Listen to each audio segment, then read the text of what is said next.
அதுக்கப்புறம் ஒரு ஆக்டர், அவர் பேர் என்ன வெற்றி, அவர் பேர் அருள்தாஸ். அவர் ரொம்ப எனக்கு பிடிக்கும். அவர் மூஞ்சியை பார்க்கும்போது ஒரு பழைய தமிழ் உள்ளே இருக்கும். முகம் சுளிக்கிற மாதிரி பேசுறதுக்கு அவங்க சிரித்தாங்கன்னு சொல்லிட்டு, அவங்க சிரித்ததை விட மேலே இருந்த எல்லாரும் கீழே அந்த பத்திரிக்கையாலும் விழுந்து விழுந்து சிரித்தாங்க. சிலரோட படங்கள் பார்க்கும்போது நம்ம வந்து மனதை அப்படியே முழுமையாக டெடிகேட் பண்ணிவிடுவோம். ஐ திங்க் அது போன்ற டிரெக்டர்ஸ் தான் ஸ்டேஜில் இருக்கிறாங்க. வெற்றிமாறன் சார் ஆகட்டும், அனுராக் கஷ்யப் சார் ஆகட்டும், and especially when it comes to Mysskin sir, definitely அவருடைய திரைப்படங்கள் நம்ம பார்க்கும் பொழுது நம்மளுடைய மனதை வேறு எங்கேயுமே கொடுக்க முடியாது. அவர் பேச்சுக்கும் அப்படி தான் டெஃபினட்டாக. அண்ட் இன்னொரு முக்கியமான விஷயம், இன்ஸ்டாகிராமில் எங்கேனாலும் நம்ம ஃபில்டர் போட வேண்டியிருக்கு. பட் ஃபில்டர் போடாமல் பேசக்கூடிய ஒரு மனிதர் நிச்சயமாக மிஷ்கின் சாராகத்தான் இருப்பாங்க. Let's welcome Mysskin sir to share his wishes.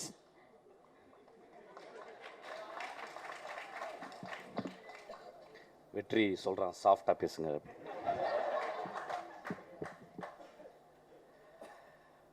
Sir, I couldn't see the movie though you sent the movie. நேற்று வந்து suddenly Vigneshwan call me for to do a cameo role. It took nearly ஒரு half call sheet போயிடுச்சு அப்படியே. So I couldn't see, sorry. I saw the trailer and it spoke volumes. You talk about bad girl and I'm being a bad man of Tamil Nadu here. It's very appropriate and I could see அந்த படத்தை பார்க்கும்போது ஒரு வெற்றிமாறன் போன்ற ஒரு ஆளுமையிட்ட இருந்து வந்த எல்லா assistant டைரக்டரும் வந்து ஒரு டைரக்டரோட கூடவே இருந்து ஒரு ஒர்க் ஃபோர்ஸ் மாதிரி இருந்து சினிமாவை புரிந்து கொண்டு வரவர்கள் ரொம்ப கம்மி. என்கிட்ட சில பேர் இருந்தாங்க. அந்த வருஷாவை நான் எப்பயுமே பார்த்துக்கிட்டு இருக்கேன். அவ்வளோ டெடிக்கேஷன் தன் குரு மேலே.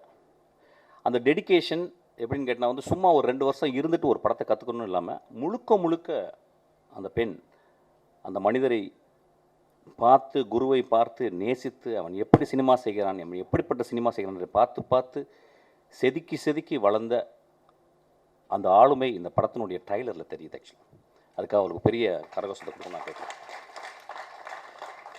நான் ரொம்ப பேசலை, ஏன்னா பஞ்சாயத்தை பற்றி பேசணும் அதுக்கப்புறம். So some of the close-ups I watched. நிறைய பேருக்கு க்ளோஸ்அப்ஸ் வந்து ரொம்ப கஷ்டமான டிவைஸ். மணி சார் சொல்லியிருக்காரு வந்து ஒரு 10-15 இயர்ஸ் இருந்தால் கூட director cannot understand where to keep a closeup அப்படின்றது. தெர் ஆர் பியூட்டிஃபுல் க்ளோஸ்அப்ஸ் அந்த ட்ரைலர்லாம் பார்த்தேன். ரொம்ப அழகான க்ளோஸ்அப்ஸ். அந்த பாப்பா கண் ரொம்ப அழகாக இருந்துச்சு. ரொம்ப அழகாக இருந்துச்சு. அந்த படத்தை பார்க்கும்போது தெரிஞ்சுது அது வீர் அடிச்சுக்கிட்டு என்னை மாதிரி தான் நினைக்கிறேன் ஆக்சுவலாக. ஸோ நான் வாழ்த்துறேன். இந்த படம் நிச்சயமாக நல்லாயிருக்கும், எல்லாருக்கும் பிடிக்கும். இந்த மாதிரி படங்கள் தான் வரணும். அது வருஷா எடுக்கும் பொழுது அது வந்து இப்போ நிச்சயமாக பேட் கேர்ளை வந்து ஒரு ஆண் எடுக்க முடியாது. பேட் கேர்ள்னு ஒரு தலைப்பு வைக்கிறதுக்கே ஒரு பெரிய தைரியம் வேணும். So I really I wish her from my bottommost heart. இந்த படம் வந்து மிகப்பெரிய வட்டி அடைன்னு கேட்குறேன். வெற்றிமாறன் எப்பொழுதுமே அது பெரிய ஆச்சரியம். ஒரு நிறையா சம்பாதிக்கிறதுனால அவன் படம் பண்ணுறானான்னு தெரியல. ஆக்சுவலாக அசிஸ்டண்ட்டுக்கு நான்லாம் சம்பாதிக்கவே இல்லை.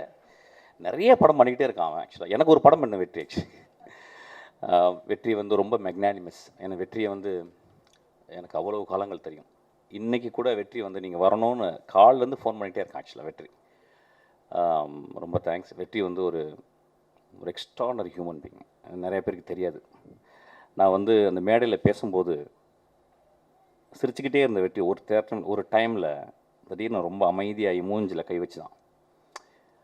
அதெல்லாம் நினச்சாங்க அவன் மூஞ்சி சுழிச்சிச்சுன்னு இல்லை, வெற்றி என் மேலே இருந்த ஒரு கம்பேஷனில் he felt very bad. Actually அதுக்காக வெற்றிக்கு ஒரு கிளாப் பண்ணணும்னு நினைக்கிறேன். ஆக்சுவலாக வெற்றி இஸ் வெரி சென்சிட்டிவ்.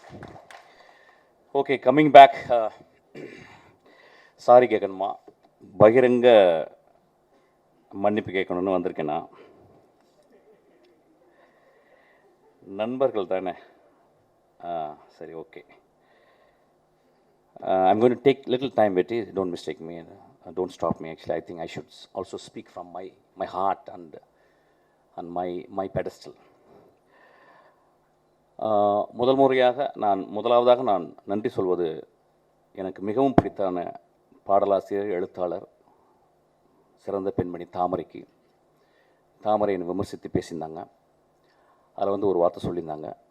அவங்கள்ட்ட முதல்ல நான் வந்து மன்னிப்பு கேட்குறேன். ஆனால் ஒரு விஷயம் சொல்லியிருந்தாங்க, வெற்றி என்னை இப்படி பேச வைத்துச்சுன்னு.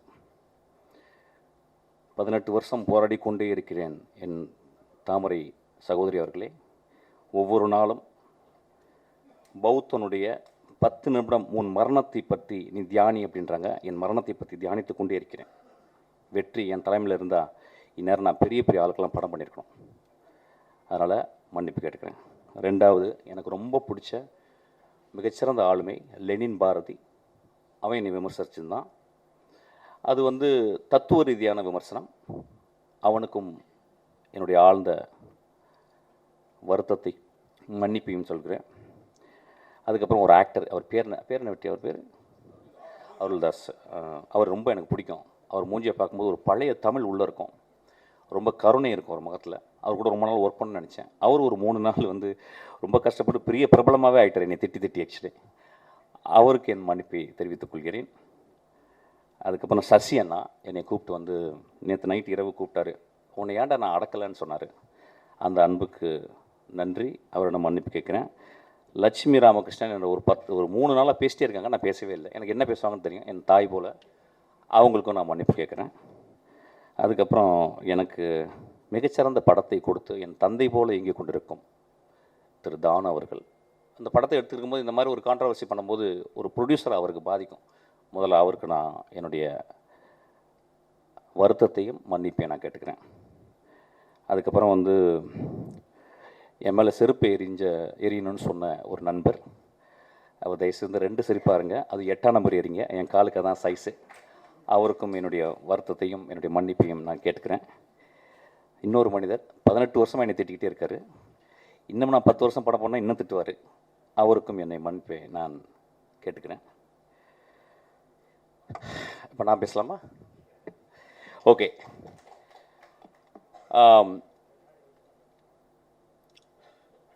ஃப்ராய்டு வந்து ஜோக்ஸ் அண்ட் அன்கான்ஷியஸ்னு ஒரு புக் எழுதியிருக்காரு. ஜோக் சொல்லும்போது, ஒரு நகைச்சுவை சொல்லும்போது அதை ரெசீவ் பண்ணுறவங்க, அதை வாங்குறவங்க, சிரிக்கிறவங்க ஆள் மனத்தில் இருந்து தான் சிரிக்கிறாங்க. They never react from their conscious. ஒரு ஜோக்கினுடைய இயல்பு. அன்றைக்கி மேடையில் அதுதான் நடந்துச்சு. நான் வந்து அதாவது அமீரிடம் அதுக்கப்புறம் வெற்றிமாறன் மன்னிப்பு கேட்குறேன். நிறைய பேர் அவங்க 2 பேரையும் திட்டினாங்க. அதாவது வந்து முகம் சுளிக்கிற மாதிரி பேசுறதுக்கு அவங்க சிரித்தாங்கன்னு சொல்லிட்டு, அவங்க சிரித்ததை விட மேலே இருந்த எல்லாரும் கீழே அந்த பத்திரிக்கையாலும் விழுந்து சிரித்தாங்க. அது அந்த வீடியோவில் இருக்குது, அதை நீங்கள் பார்க்கணும். ஒரு ஜோக்காக தான் நான் மீன் பண்ணேன் ஆக்சுவலாக. 2-3 வார்த்தைகள் மேலே போயிடுச்சு. அது அப்படி தான் சில நேரங்களில் அது மனதிலேருந்து பேசும்போது அப்படி ஆயிடுச்சு. அதுக்காக நான் வந்து மன்னிப்பு கேட்டுக்கிறேன். ஆனால் joke is meant to be a joke.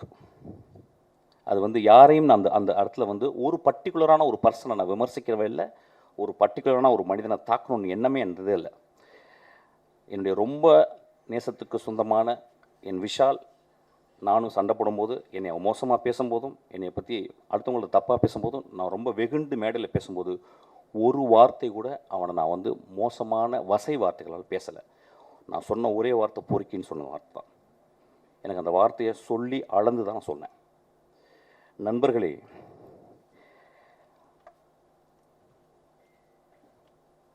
மேடையில் அந்த சொன்னாங்க, என்ன சொன்னாங்கன்னா, ஒரு மேடையில் பேசுறதுக்கு நாகரிகம் வேணும்னு சொன்னாங்க. நண்பர்களே, ஒரு மேடையில், அது என்ன மேடைன்னு எனக்கு தெரியல, ஒரு அரசியல் மேடை அல்லது, இது வந்து கூத்து செய்யும் கலைஞர்களுடைய மேடை. இது அந்த கூத்து கலைஞர்கள் வந்து கிராமங்களில் போனீங்கன்னா, வள்ளி திருமணம் நிறைய நாடகங்களில் பார்த்திங்கன்னா, அந்த நாடகத்தில் ஒரு 12 மணிக்கு ஒரு பப்பனும் ஒரு டான்ஸ்காரியும் வந்து பேசுவாங்க. அது தமிழகம் முழுதும் தெரியும். அது ரொம்ப நாக்கூசுற வார்த்தைகள் பேசுவாங்க. அது ஏன்னா அது ஒரு மக்களுக்கு அது ஒரு விதமான ஒரு வெளிப்பாடு, அது ஒரு விதமான நகைச்சுவை. அந்த நகைச்சுவையின் அடிப்படையில் தான் அன்றைக்கி நான் பேசினேன். ஆக்சுவலாக யாரையும் புண்படுத்தணும்னு பேசவே இல்லை. ஏன்னா ஒரு படத்தினுடைய விழாக்கு வந்திருக்கேன், அந்த படத்தை பற்றி நான் பேசணும். அந்த படம் என் ஆன்மாக்குள்ளே சென்றுச்சு. அந்த படம் பெருசாக ஓடிச்சுன்னா கூட எனக்கு தெரியல. இப்போ அந்த படத்தினுடைய நடிகர்கள், அந்த படத்தினுடைய இயக்குனர், அந்த படத்தை தயாரித்தவர்கள் வந்து அவ்வளோ அழகான விஷயம் பண்ணியிருக்காங்க. அதை பேசணும்னு நினச்சேன். அதை பேசுகிறதுக்கு வந்து இந்த படம் நல்லா இருக்குது, இந்த படம் இப்படி இருந்தால் நல்லாயிருக்கும்னு நான் பேசல. என் மனதில் ஆழத்துலேருந்து தான் பேசினேன். அது பேசுனது உங்களுக்கு வந்து பாதிச்சிருக்கு. நான் கேட்குறேன், திருக்குறளில் காமத்துப்பால் இல்லையா, பெருமாள் முருகன் எழுதின சங்கத்தில் எத்தனை தடவை அல்குல் என்ற வார்த்தையில் உபயோகித்திருக்காங்கன்னு சொல்லி அவருடைய கட்டுரையில் இருக்குது. இப்படி நான் சொல்லிக்கிட்டே போகலாம். ரொம்ப நாளைக்கு முந்தி ஒரு படம் வந்துச்சு. அந்த படத்தின் பேர் இருட்டறைக்குள் முரட்டு குத்துக்கள். நெஞ்ச தொட்டு சொல்லுவோம். அந்த டைட்டில் முதல்ல வந்தவுடனே அந்த இருட்டறைக்குள்ளே முகமது அலியும் டைசனும் பாக்ஸிங் போகிறான்னு நினச்சோம். மனசத்தோடு சொல்லுங்கள். ஒரு ஆபாசமான டைட்டில் இல்லையா? வித் டியூ ரெஸ்பெக்ட் அந்த டைரக்டரையும் அந்த ப்ரொடியூசரையும் பற்றி நான் பேசலை. ஒரு எக்ஸாம்பிள் சொல்கிறேன். அப்போ அந்த படத்தை பார்த்து அதுக்குள்ளே 2 பேரும் பாக்ஸிங் போட போகிறாங்கன்னு படம் போன பிறகு அதே மாதிரி பாக்ஸிங்காக படத்தில் இருந்துச்சு. இப்போ இந்த 10 வருடங்களில் வந்த மோசமான விரச காட்சிகளை கொண்ட படம் இல்லையா அது? அப்போ என் நண்பர்கள் அந்த படத்தை பற்றி யாராவது விமர்சிச்சாங்களா? என் தம்பி விஜய் சேதுபதி, என் தம்பி தியாகராஜன் குமார் ராஜா ஒரு படம் எடுக்கிறான். அந்த படத்தினுடைய முதல் ட்ரைலரில் தம்பி பேசிகிட்டே வந்து கடைசி வார்த்தை அது வேணாம், இது இல்லை, அது இல்லை, அதுன்னு சொல்லி கடைசியில் ஒரு வார்த்தை சொன்னான் பார்த்தீங்களா? அந்த வார்த்தை கெட்ட வார்த்தை இல்லையா? அன்றைக்கி நண்பர்கள் சும்மா இருந்தீங்களா? எல்லாரும் பார்க்குறாங்கல்ல. 3 நாட்கள் என்ன கிட்டத்தட்ட 500 பேர் எனக்கு ஃபோன் பண்ணாங்க. நண்பர்களே, பெண்கள் ஃபோன் பண்ணாங்க நிறைய பேர். பத்திரமா இருங்க அப்படின்னாங்க. ஐயா, என்னை பற்றி நீங்கள் சொல்லணும்னா என்னுடைய படங்களை பார்த்து சொல்லணும். என்னை பற்றி சொல்லணும்னா வெற்றிமாறன் இன்னைக்கு அழைச்சிருக்கான்ல, அவன்கிட்ட கேளுங்க. என்னை பற்றி உங்களுக்கு தெரியும்னா என் தந்தை போல் ஒருத்தர் உட்கார்ந்துருக்கார் பாருங்க, அவர்கிட்ட கேளுங்க. நீங்கள் நேராக வந்து என்கிட்ட ஃபோன் பண்ணி திட்டலாம், பேசலாம். எவ்வளவு 3 நாட்கள் எல்லா தொலைக்காட்சியில் நான் தான் இருந்தேன். என் படங்கள் நல்ல படங்கள் இல்லையா? என் படங்களில் சமூக கருத்து சொல்லலையா? என் படங்கள் பேரன்பு இல்லையா? நான் வந்து உடனே ஒரு பெரிய ஒரு ஆக்டர்கிட்ட போய் கதை சொல்லி நான் பெருசாக வின் பண்ண நினைக்கலையா? நான் கமல் சார்கிட்ட போயிட்டு திரும்பி வந்துட்டேன். ரஜினி சாருக்கு எனக்கு சொல்ல வாய்ப்பு கிடைச்சிது, நான் சொல்லாமல் வந்துட்டேன். படங்களை நேசிப்பவன் இல்லையா? படங்களையும் மனிதர்களையும் மனித இனங்களையும் பிராணிகளையும் இயற்கையும் நேசிப்பவன் ஐயா நான். எனக்கு நீங்கள் சொல்கிறீங்க வந்து ஆபாசமாக எடுக்கிறேன்னு சொல்லிட்டு. பிசாசு 2ல் என் குழந்தை ஆண்ட்ரியா அவட்ட கதை சொன்னேன். அதில் ஒரு தாய்க்குள்ள பேய். அப்போ சொன்னேன், அந்த பேய் நிறைய விரசமாக இருக்கிறா, அதுக்கு வந்து நிறையா நிர்வாண காட்சிகள் தேவைம்மா, நடிக்க முடியுமான்னு கேட்டேன். அவர் அந்த கதையை கேட்டு சொன்னான், நடிக்கிறேன் ஐயான்னா. நான் என்ன பண்ணேன், அதுக்கு ஒரு ஃபோட்டோ ஷூட் பண்ணேன். அந்த ஃபோட்டோ ஷூட்டு ஒரு பெண்ணால் எடுக்கப்பட்ட ஒரு ஃபோட்டோ ஷூட்டு ரெடி ஆயிடுச்சு. என்னுடைய அசிஸ்டன்ட் டைரக்டர் ஈஸ்வரி அனுப்புகிறேன், நானும் உள்ளே இருக்கேன். அவள் அந்த பெண் அந்த அந்த அந்த அந்த மிகச்சிறந்த ஆக்ட்ரஸ், அவள் மிகச்சிறந்த ஆளுமை. அவள் என்ன பண்ணா, என் நம்பிக்கையில், என் கதை மேலே இந்த நம்பிக்கையில் அவள் அந்த ரூமில் போயிட்டு அவள் நிர்வாணமாக வெளியே வர வேண்டியது. நான் அவள் வீட்டு வெளியே போயிட்டு சிகரெட் பிடிச்சிட்டு நான் அப்படியே ஆஃபீஸ்க்கு வந்துட்டேன். அவள் ஃபோன் பண்ணி எங்கே சார் இருக்கீங்க கேட்டான். நான் சொன்னேன், அம்மா, உன் நிர்வாணத்தை நான் காட்டி என் படத்தில் நான் காட்டி என் படம் ஓஹோன்னு பெரிய பேர் வாங்கலாம், நான் ஒரு பெரிய பெட்ரோ ஆல்பனர் மாதிரி நான் ஒரு பெரிய பேர் வாங்கிடலாமா? ஆனால் உன்னுடைய நிர்வாணத்தை காட்டி நான் என் படத்தில் காட்டினேன்னா, போஸ்டரில் காட்டினேன்னா, அதை பார்க்கும் இளைஞர் நான் பார்த்த பார்வை மாதிரி ஒரு இலக்கியமாக அந்த திரைப்படத்தை பார்ப்பாங்களா, விரசமதமாக பார்ப்பாங்க. அந்த காட்சி வேணான்னு சொல்லிட்டு வந்தீங்க. அந்த காட்சி நான் ஒரு ஃபோட்டோ எடுத்தாந்து நான் போஸ்டரில் போட்டிருந்தா இந்நேரம் அந்த படம் ரிலீஸ் ஆகிருக்கும். 2 வருடம் அந்த படம் வந்து கேனில் இருக்குது. அந்த படத்தை பார்த்த ஒரு மனுஷன் வெற்றிமாறன் உட்காந்துருக்கான். அதை பார்த்துட்டு சாயங்காலம் எனக்கு ஒரு மெசேஜ் பண்ணால், இந்த இரவு முழுதும் என்னால் பேச முடியாது, நான் காலையில் பண்ணுறேன் மிஸ்கின் அப்படின்னு சொன்னான். அந்த குழந்தைக்கு, அந்த ஆண்ட்ரியா, ஒரு மிகப்பெரிய அவார்டு இன்டர்நேஷ்னல் லெவலில் அவளுக்கு ரெக்கக்னிஷன் கிடச்சிருக்கும். அந்த படம் ஓடாமல் இருக்குது. நான் சினிமாவை நேசிப்பவன் இல்லையா? சினிமாவையும் சினிமா மேடையும் சினிமா மனிதர்களையும் நேசித்து கொண்டே இருக்கிறேன். எனக்கு அதை தவிர வேறு வேலையே கிடையாது. நான் ஓனாய் ஆட்டுக்குட்டி பண்ணேன். அது முதல் நாள் ரிலீஸ் ஆக விடலை, அவங்களுக்கு தெரியாது. அன்றைக்கி மறுநாள் நைட்டு ரிலீஸ் ஆச்சு. 10 நாளுக்கு அப்புறம் அதை டிவி ரைட்ஸ் வாங்க வந்தாங்க. அப்போ எனக்கு நெருக்கமான மனிதன், ஒரு பெரிய இயக்குனர் என்னை கூட்டு போய் உனக்கு நிறைய காசு வாங்கி தரேன்டான்னு கூட்டு போனார். ஒரு பெரிய ரூமுக்குள்ளே போனான் ஐயா. அவன் என் நண்பன். அவன் 20 பேர் இருந்தாங்க அந்த ரூமுக்குள்ள. 75 லட்சம் ரூபாய்க்கு நீ டிவி ரைட்ஸ் கொடுத்தா கொடு அப்படின்னாங்க. நான் சொன்னேன், ஐயா நான் ரொம்ப கஷ்டப்பட்டு எடுத்திருக்கேன், இந்த படம் நல்ல படம், ஒரு 2 ரூபா கொடுங்க யான்னு. கொடுக்க மாட்டேன் சொல்லிகிட்டே இருக்காங்க. அப்போ தான் எனக்கு தெரிஞ்சது 20 தடியர்களை உள்ளே வைத்து என்னை மிரட்டி என்னை கையெழுத்து போட வச்சாங்க. 75 லட்சம் ரூபா கொடுத்தாங்க. அந்த திரைப்படம் அந்த சேனலில் இது வரைக்கும் 80 வாட்டி ரிலீஸ் ஆயிருக்கு.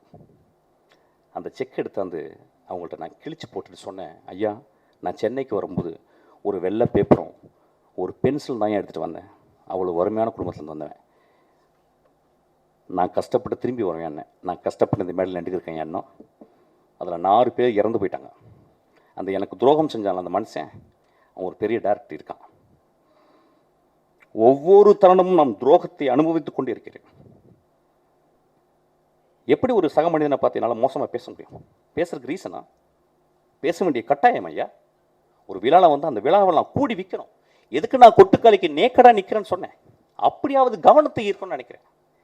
இந்த படத்துக்கு நான் இப்போ பேசுறதுக்கு அப்படியாவது இந்த படத்தை கவனத்தை ஈர்க்கிறது பேசுகிறேன். எனக்கு அவ்வளோ புத்தகம், 40 வருஷம் புத்தகம் படிக்கிறதுக்கு எனக்கு டைமே இல்லை. 40 வருஷம் படிக்க வேண்டிய புத்தகம் இருக்குது.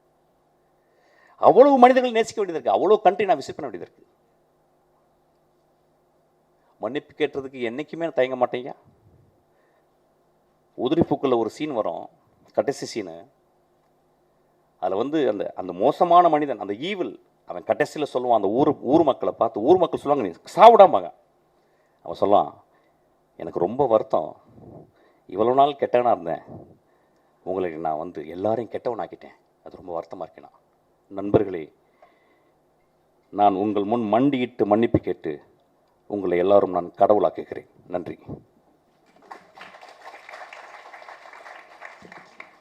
தேங்க்யூ